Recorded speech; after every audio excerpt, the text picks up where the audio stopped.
আসসালামু আলাইকুম। নতুন একটা কম্বো আসছে। 5টা পারফিউম থাকবে 10 ml করে। জিন পল গল্টিয়ার আল্ট্রামেল। এটার অরিজিনালটা 18,000 টাকা।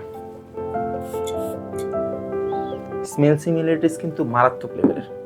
Ombre Nomade, oudy, smoky, leathery and manly fragrance, perfect for winter evening and huge lasting.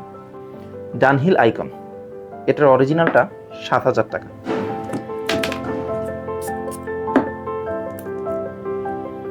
Smell almost same. Beer 540, Baccarat Rouge, bold and sweet fragrance. And finally, Imagination. আমাদের কাছে অরিজিনালটা নাই, হারামাইন অ্যাকোয়া দুবাই আছে, যেটা ইমাজিনেশনের বেস্ট ডিউপ। ইউসুফ ভাই recreate করাটাও আছে। আর আমাদের ভার্সনটা প্রাইসে অনেক কম, বাট স্মেলস সিমিলার। আর প্যাকেজিং পারফেক্ট।